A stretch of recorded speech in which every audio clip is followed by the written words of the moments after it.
আসসালামু প্রিয় দর্শকবৃন্দ, আমরা আজকে উপস্থিত হয়েছি নীলফামারী জেলার জলঢাকা উপজেলার কালকোট নামে গ্রামে। এখানে দেখতে পেলাম যে বিস্তীর্ণ আলুর ক্ষেত, আলুর দাম নাই, মাঠে আলু পড়ে আছে। তবে এখানে পাইলাম এক কৃষক ভাইকে, যে কৃষক আসলে ছেলে মূলত। আচ্ছা বাবা, তোমার নাম কি? মুনাইম ইসলাম। আচ্ছা, তোমার তো আলু চাষ করছো তাই না? জি। আচ্ছা, এই যে আলু অনেক পড়ে আছে, দাম মনে হয় অনেক কম বাজারে, তাই না? জি, জি, বাজারে অনেক দাম কম। আর দাম কত করে এখন? এখন তো আমাদের এই নীলফামারী জেলায় ৬ টাকা করে চলতেছে। আচ্ছা, আলুর তো খরচ প্রায় ৮-১০ টাকা করে প্লাস পড়ে যায়, জি, তাই না? জি। আচ্ছা, এই আলুর যে দাম কম, এখন কম আপনাদের এখন বাড়ির মানুষের অবস্থা কিরকম? বাড়ির মানুষের অবস্থা তেমনটা ভালো না। আলুর দাম নাই। আলুর দাম থাকলে একটু বিক্রি করে বাড়িতে একটু।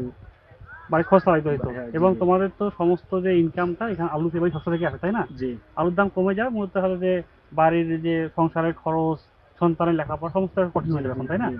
আচ্ছা, এই যে আলু এখন যে পড়ে গেল, তার থেকে থেকে যাচ্ছে, তাহলে আলু কি করবো তোমরা?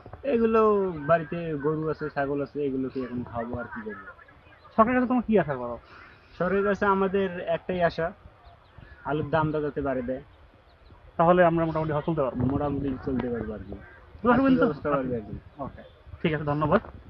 দর্শকবৃন্দ, তাহলে এই হচ্ছে অবস্থা। আমরা চাই সরকার যেন এই যে শস্য মূল্যের প্রপার যে ন্যায্য মূল্য আছে, এটা যেন ইস্যু করতে পারে। যেভাবে যে পলিসিগুলো নিলে আমাদের কৃষকের প্রপার দাম পায়, বিশেষ করে শস্য উৎপাদনের সাথে সেলের যে ব্যাপারটা, এবং এক্সপোর্ট হোক বা আমাদের নিজস্ব মার্কেটে যদি আমরা সেকেন্ডারি প্রোডাক্ট তৈরি করতে পারি, এই পদ্ধতিগুলো অবশ্যই সরকারের ফলো করা উচিত। ধন্যবাদ।